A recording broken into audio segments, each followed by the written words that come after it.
The solo series opens have ended and we now have some of the best pros in EU qualified for the overall finals this weekend.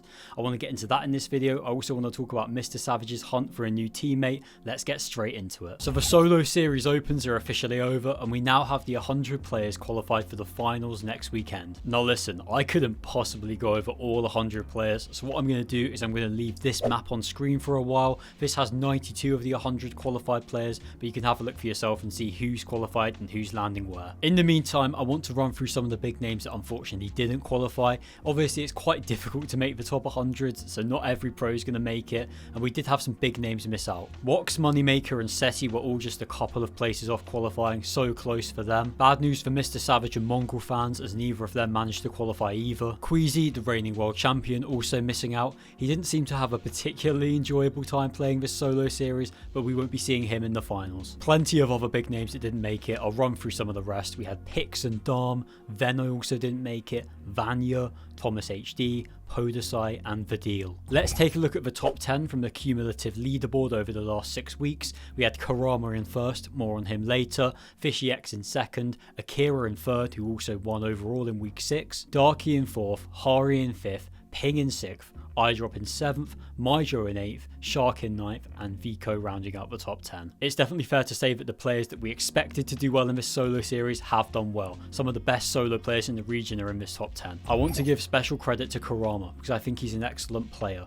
First place in the overall leaderboards, also qualifying on NA Central, spoiler for later. He's just been in great form lately. I made a tweet about him yesterday and how I thought he would have done incredibly well during the World Cup period. I'll read it out for you now. I feel like Kurama is a great example of a player born in the wrong generation.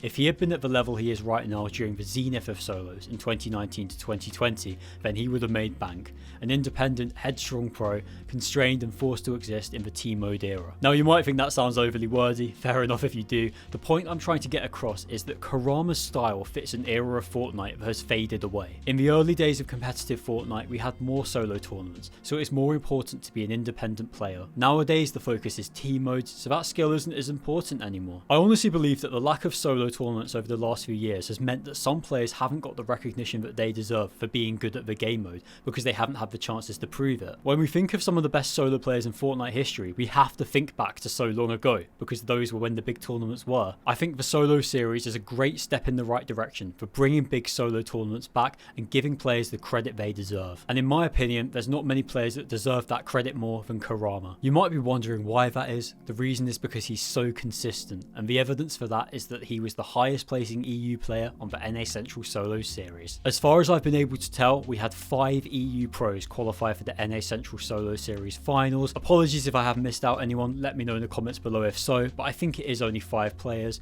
Kurama was the highest placing of them all, coming in 28th place. His French compatriot Lixium managed 44th, and we also had Murfind, Panzer and Cade qualify. Now listen, I'm not expecting any of these guys to do that well in the finals. Obviously it's going to be high ping. We've also got some of the best NA Central players in that lobby, but the main issue is because solos isn't about what you know, it's about who you know. Landing near people that you're comfortable with, that you can trade Surge with, is integral, and if you're an EU pro, that becomes a little bit more difficult. So don't be surprised if we see some unofficial alliances between these pros to improve their chances of placing high. I think a top 30 would be an incredible achievement for any of these pros. I've probably spoken enough about solos now, but that won't be the last of my videos about it. We've also got the 100k Eraser LAN finals this weekend.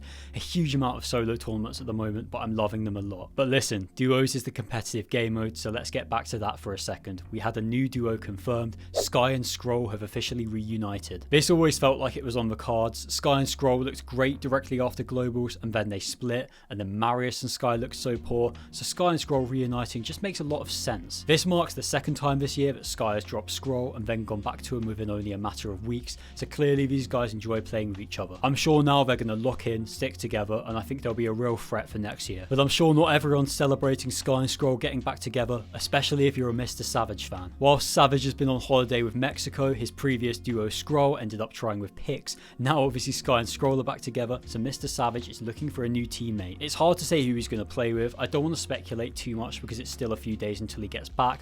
I think most fans will be wanting to see him play with Panzer. If you don't know, Malabuka and Panzer split up, and now Malibuk is playing with Vico. From a fan's perspective, Savage and Panzer would be an incredibly fun duo to watch. I'm not sure I can see it happening, but I would like it to happen. It's not just MrSavage that's been caught short by Sky and Scroll reuniting. Pix is now also looking for a new teammate. My expectation is that he'll play with a Polish player. Dom is probably the most likely option, but there's a couple of others out there as well. Obviously, he has experience with Dom from trios. I know they did try out as a duo and it didn't quite work out, but I do think they're probably the best fit for each other. Comment below who you think the favourite to win the solo series is. I'm interested to see what you guys think. Thank you very much for watching the video, and I'll see you in the next one.